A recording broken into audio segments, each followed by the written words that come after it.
Hello, everyone. Welcome back to yet another political episode. So we're going to take a look at four states that four new polls have been released. Apparently, these polls have not been registered in, but I'll tell you, this poll supposedly is going to flip Pennsylvania. It's saying Donald Trump wins the Commonwealth of Pennsylvania by 2. Okay, 2 points.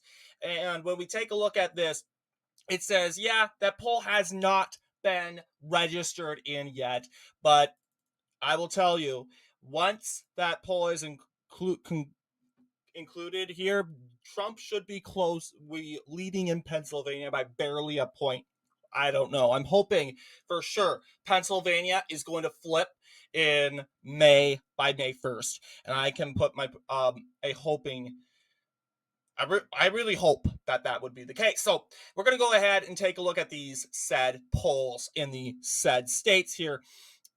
Starting off with Pennsylvania, not much is changing. It's going to look the same like it always does. Like the last couple weeks, we have like Central County, Dauphin County, all these counties, they're going in for, shoot, yeah, Northampton County, Erie County, they're going in for Donald Trump. This is supposedly a Trump Biden win. I don't know. Supposedly, I'll let you guys think for yourselves if this is a Trump win or a Biden win. But all I know right now is this is a toss up map of what you would think would be a Biden Trump sort of win. So here is Pennsylvania results. We got that out of the way. We're going to skip Georgia because there was no new poll in Georgia. We're taking a look at Michigan. And Michigan is going to gain. And now you'll be like, what? But Biden just won the recent poll. Biden +2. Well, what we're seeing now is Trump won a poll by 10, wait, not 10, 15, 15, even bigger. And what I think this poll is enough to bring Trump up to 5, a 5 point lead, thanks to a Gallup poll, I believe, that suggests that said Trump wins by 5, by 4, but it's definitely going to go past 3. And that was a very close one for Trump because he's technically rising. He dipped down 0.3 points, but thanks to the Biden +2, but we are hoping that we get Trump up to past 3 points thanks to this new poll. But we'll update that in a later bit. But let's talk about the prediction. I have come to conclusion that Greenlee County, it right here, is going to probably stay blue, and that is because it's been on a Democrat voting record in the last 20, not even 20, 40 years, not even 40, close to, I wouldn't say 40 years, 40 years.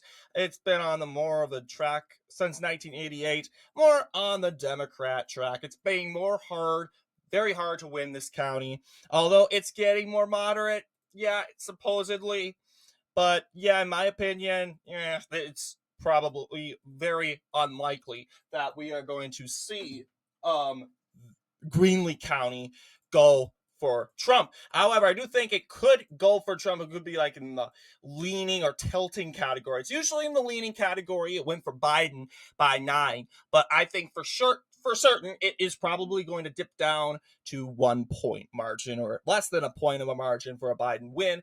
We're going to go ahead and call Caramo County also. I didn't realize I clicked Caramo for Biden. But yes, we're almost done.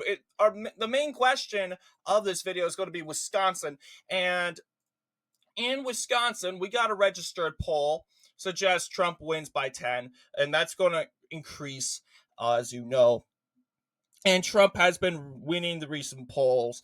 The tie vote has also helped Trump a little bit, get like 0.2 point up. It really, you would think it doesn't matter in the end of the day, but who knows?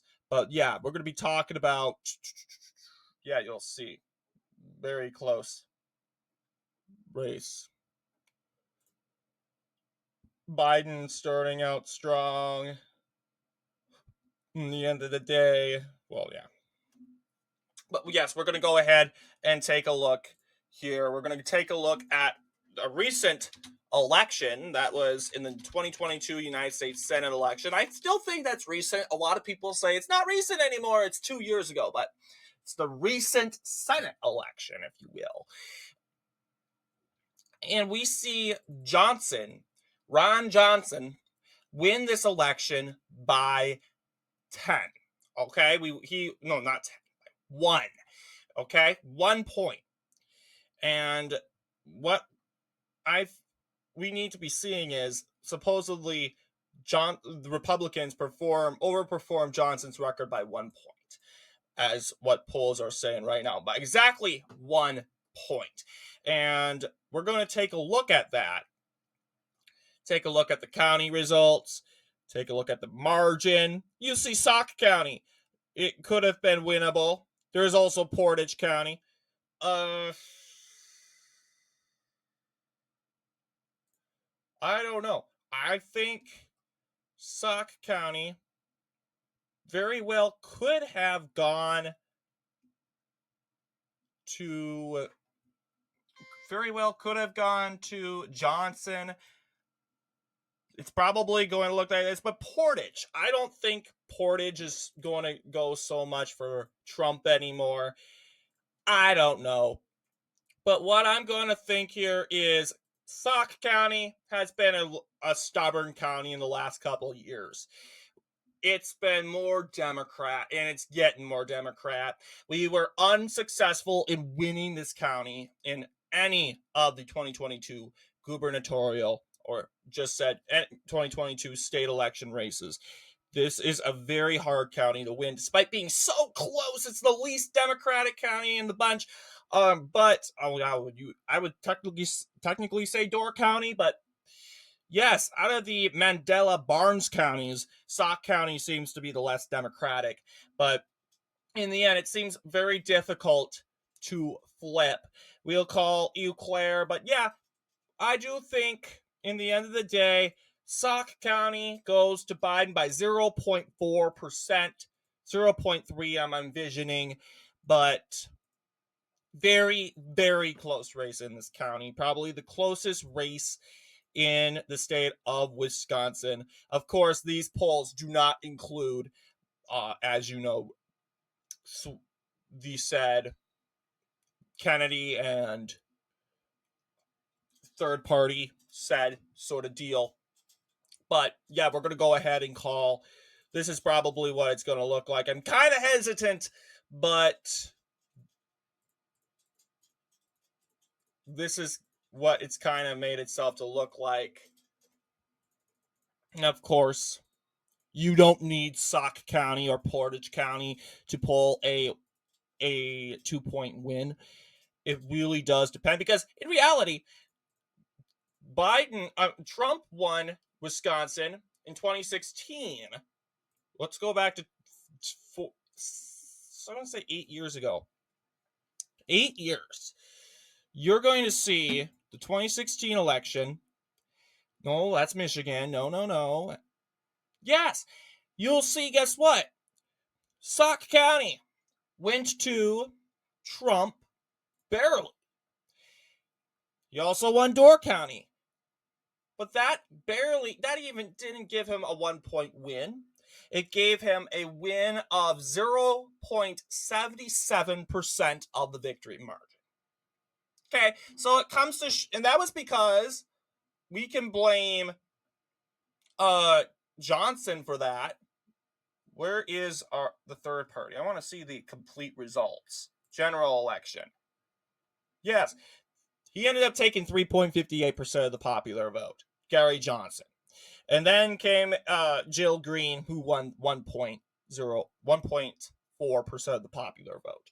So that's the damage of what third parties can do. Not trying to demonize third parties, but that is a big reality of the deal. But yes, I am envisioning a 2-point win, and this is what it's kind of going to look like. So we're going to move on from there. I'm kind of hesitant, but I do think we're on the right track. And of course, let's take a look at our last state, and that is the state of Arizona. Arizona is riding with Trump 5 point, and it's going to be very easy to basically tell. Trump is going to be carrying basically it's really Maricopa that is you're thinking. Is Maricopa going to go for Biden or is it going for Trump? Well, in these sort of elections, we've seen the pattern. If a Republican gets 5 points, it's guaranteed that Maricopa must certainly go for Republicans. Okay, it's probably most certain that Maricopa goes Republican. But if Trump wins by barely 1 point, that's when it gets tossed up. That's when we don't necessarily know. I would think Maricopa, if Trump's winning by 1, then Maricopa would probably go for Biden. But what we're seeing right now, thanks to third parties, thanks to RFK Jr., Jill Stein, Cornel West, we are seeing Maricopa County go red. As of right now. But this is our current results with the current polls from the, I believe, Gallup poll. I never really looked at the poll of where it's coming from. I know people are going to criticize me for that, but hey, I tried my best here. What do you guys think? Let me know down in the comments below. And as always, I will see you all in the next political episode.